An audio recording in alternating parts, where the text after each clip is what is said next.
Welcome to Dateline Denmark. I'm your host, William Craig. Today we'll be covering the tragic tale of Hamlet. By now, we all know the tale of how we lost Prince Hamlet, but today we will cover the events that led up to that day.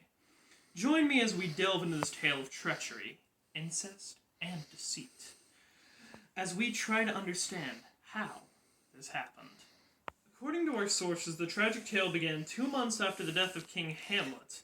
His wife Queen Gertrude got remarried to King Hamlet's brother, the current King Claudius. Prince Hamlet was not happy about this remarriage, as he was heard to say, a little more than kin and less than kind. This unhappiness is just the beginning of the tale.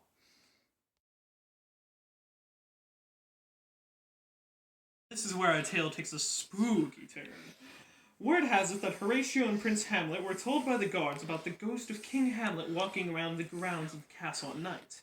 Prince Hamlet set out to speak to this ghost of his father. The spirit tells Hamlet that he was murdered by Claudius with poison in his ear, to steal not only his throne, but his queen as well. The spirit wanted Hamlet to avenge his death by taking revenge on Claudius. The tale really starts to escalate. Hamlet, to ease his conscience, has a plan to have a group of players perform a play showing a scene like the death of King Hamlet to see how Claudius will react.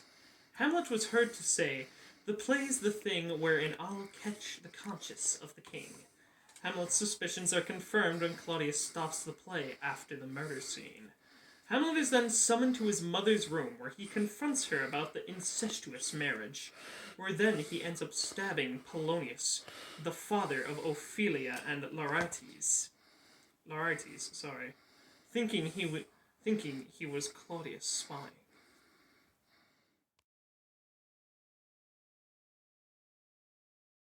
From our sponsors.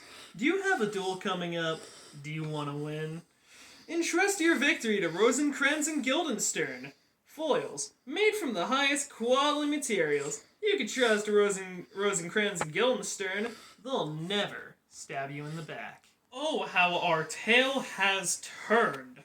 Hamlet has now committed murder, and he goes about hiding the body of Polonius. Once Gertrude tells Claudius what Hamlet has done, Claudius decides he must banish him to England. Claudius thinks the people of Denmark will think he show favoritism towards Hamlet, so sending him away should keep him safe.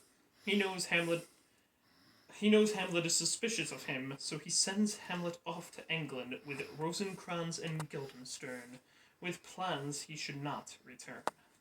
As our tale draws to its conclusion, Laertes returns to Denmark from France. He has come to seek revenge for the death of his father, Polonius.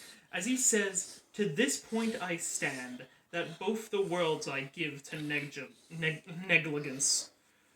Let come what comes, only I'll be revenged most thoroughly for my father." At first he believes Claudius is responsible, but he soon learns that it was Hamlet, and Claudius helps him form a plan to kill Hamlet. Meanwhile, Hamlet has also returned to Denmark, having discovered the plot that he was to be killed in England. The finale. Claudius sets up a duel between Laertes and Hamlet, where he plans Laertes to wound Hamlet with the poisoned tip of his foil. However, once Hamlet is wounded, Laertes and Hamlet switch foils in the scuffle, and Hamlet wounds Laertes. Gertrude drinks a poisoned cup that Claudius meant for Hamlet, and she dies. Laertes confesses the plan to Hamlet and blames Claudius, then he dies. Hamlet then wounds Claudius with the poisoned foil and forces him to drink from the poisoned cup, and he dies. Then Hamlet collapses into the arms of Horatio, finally having gotten revenge, and he dies as Horatio says, "Good night, sweet prince, and flights of angels sing thee to thy rest."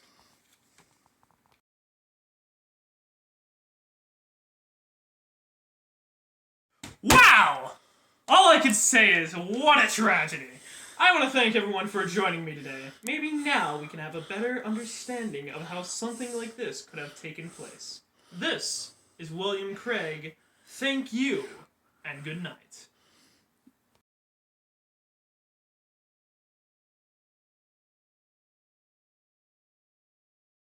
Go. And now the finale! Gladiator! Claudius sets up a duel between Laertes and Hamlet, where he plans Laertes to wound Hamlet with the poisoned tip of his foil.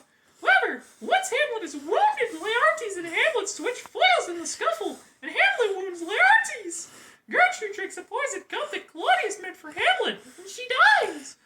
Laertes confesses the plan to Hamlet and blames Claudius, then he dies. Hamlet then wounds Claudius with the poisoned foil and forces him to drink from the poisoned cup, and he dies. Then Hamlet collapses into the arms of Horatio, finally having gotten his revenge. And he dies, as Horatio says, "Good night, sweet prince, and flights of angels sing thee to thy rest."